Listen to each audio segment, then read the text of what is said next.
बच्चों, आज हम वाच्य पढ़ेंगे। सभी भारतीय भाषाओं में वाच्य का समान महत्व है। अभिव्यक्ति को प्रकट करने की जो विधा है, जो तरीका है, उसको वाच्य कहते हैं। संस्कृत में 3 वाच्य होते हैं: कर्तृवाच्य, कर्मवाच्य और भाववाच्य। कर्तृवाच्य में क्रिया कर्ता के अनुसार होती है। इसमें कर्ता में प्रथमा विभक्ति होती है और कर्म में द्वितीया विभक्ति। वाच्य को जानने के लिए हमको कर्ता, कर्म, सकर्मक और अकर्मक, धातुओं के प्रकार, परस्मै पद, आत्मनेय पद, उभय पद, इनको भी जानना जरूरी है। किस क्रिया का कौन सा कर्ता है और किस पुरुष में किस कर्ता का प्रयोग होता है, ये भी सीखना आवश्यक है। तो हम अच्छी तरह से वाच्य को सीख सकेंगे। धातु रूपों में 3 पुरुष और 3 वचन होते हैं: प्रथम पुरुष, मध्यम पुरुष और उत्तम पुरुष। प्रथम पुरुष में स्त्रीलिंग, पुल्लिंग और नपुंसक लिंग, ये 3 भेद हैं। प्रथम पुरुष को अंग्रेजी में थर्ड पर्सन बोलते हैं। स्त्रीलिंग में सा, ते, ताहा, पुल्लिंग में सह, तौ, ते, नपुंसक लिंग में समीप के लिए एतत्, एते, एतानि, दूर के लिए तत्, ते, तानि, ही, शी और इट। इसके बाद सेकंड पर्सन, मध्यम पुरुष, त्वम, युवाम और यूयम, तुम, तुम दोनों, तुम सब, ये मध्यम पुरुष का कर्ता है। उत्तम पुरुष, फर्स्ट पर्सन, अहम, आवाम और वयम, मैं, हम दोनों और हम सब। जब हम इसको वाक्य में प्रयोग करेंगे तो बोलेंगे सह पुस्तकम पठति, सा पुस्तकम पठति, त्वम पठसि, अहम पठामि। मतलब हम देख रहे हैं कि जो ये कर्ता है, क्रिया उसी के अनुसार चल रही है। यह है कर्तृवाच्य। कर्तृवाच्य में क्रिया कर्ता के अनुसार चलती है। सह पुस्तकम पठति, अहम पठामि, अहम पुस्तकम पठामि। यहाँ पठामि अहम के अनुसार बदला, पठति सह। कर्म का इस क्रिया पर कोई भी असर नहीं हो रहा है, इसलिए इसको बोलेंगे कर्तृवाच्य। कर्तृवाच्य को एक्टिव वॉइस भी बोलते हैं। इसके बाद दूसरा है कर्मवाच्य, पैसिव वॉइस। कर्मवाच्य में क्रिया कर्म के अनुसार होती है, कर्मानुसारिणी क्रिया। इसमें सह पुस्तकम पठति जो हमने बोला है, यह हो जाएगा सबसे पहले कर्ता जो है, इसमें तृतीया विभक्ति होगी, कर्ता में तृतीया और कर्म में प्रथमा। सह इसका तृतीया में हो जाएगा तेन। पुस्तकम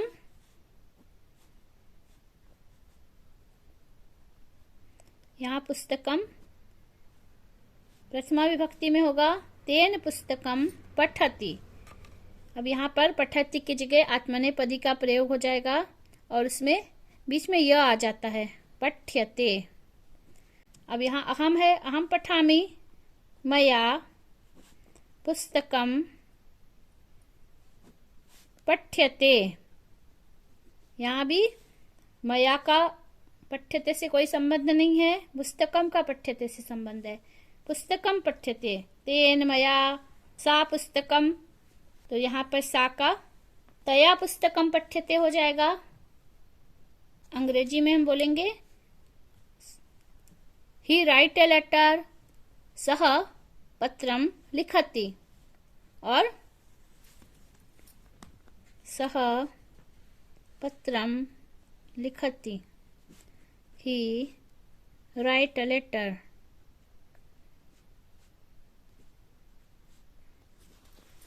कर्मवाच्य में इसको इसी तरह से लिखेंगे, पैसिव वॉइस में a letter is written by him.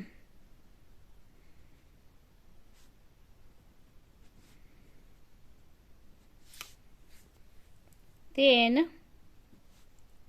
पत्रम लिख्यते, उसके द्वारा पत्र लिखा जा रहा है। वह पत्र लिख रहा है और उसके द्वारा पत्र लिखा जा रहा है।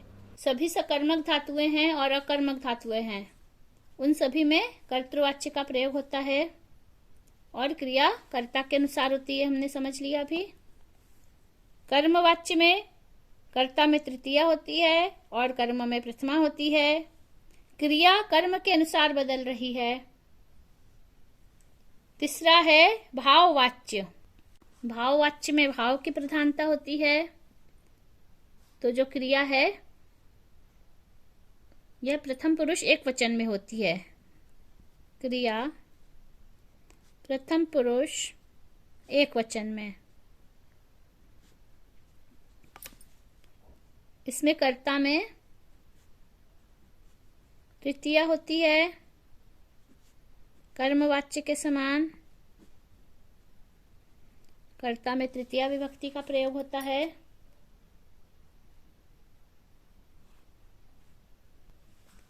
भाववाच्य में कर्म नहीं होता है। भाववाच्य में अकर्मक धातुओं का प्रयोग होता है। अकर्मक धातुएं, ये इसकी विशेषता है। क्रिया प्रथम पुरुष एक वचन में होती है और कर्ता में तृतीया होती है। भाववाच्य में एक और विशेषता है, इसमें प्रथमा विभक्ति नहीं होती।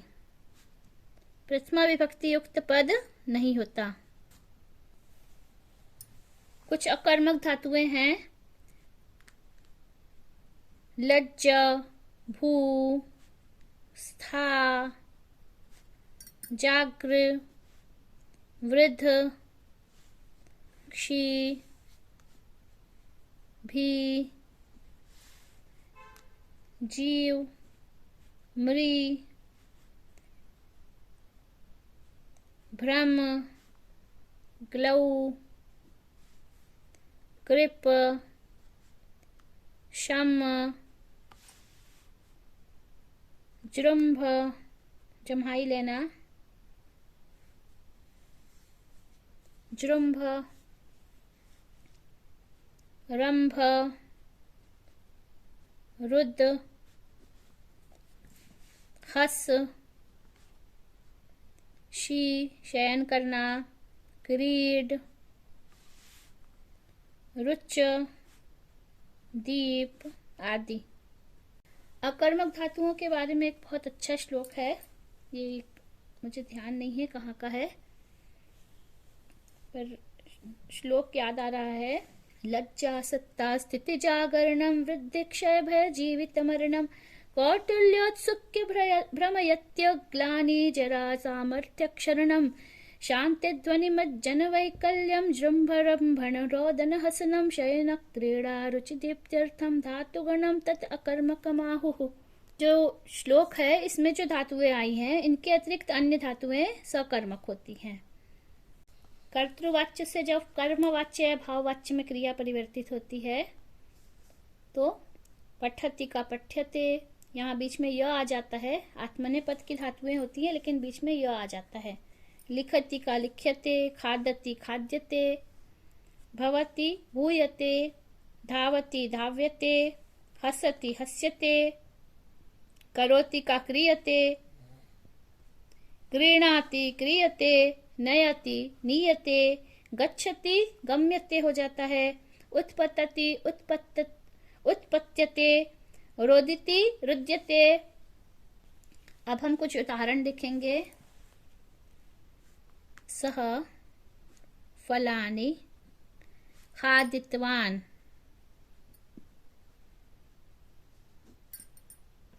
ये कर्तृवाच्य में है। इसको कर्मवाच्य में जब परिवर्तित करेंगे तो सह का तेन हो जाएगा। तेन फलानि खादितानि। यहाँ पर तेन के अनुसार खादितानि हो गया, यहाँ फलानी के अनुसार खादितवान था। ये कर्तृवाच्य का है और ये कर्मवाच्य है। रामः गृहं गच्छति, ये कर्तृवाच्य है रामेण गृहं गम्यते, ये इसका कर्मवाच्य है। तो हमने ये समझ लिया है कि कर्तृवाच्य में क्रिया कर्तृनुसारी होती है और कर्मवाच्य में कर्मानुसारिणी क्रिया है। भाववाच्य में भावानुसारिणी क्रिया। सह है तो क्या हो जाएगा? तेन। अहम का मया, त्वम का त्वया, सा का तया। इसी तरह से तेन ताभ्याम तैहि, सह तौ ते। वचन भी बदल सकते हैं। अहम आवाम वयम मया, आवाभ्याम अस्माभिः, त्वया युवाभ्याम युष्माभिः, तया ताभ्याम ताभिः। जिन्होंने अभी तक चैनल को सब्सक्राइब नहीं किया है सभी सब्सक्राइब कर लें और बहुत अच्छी मेहनत करिए। जयतु संस्कृतम जयतु भारतम।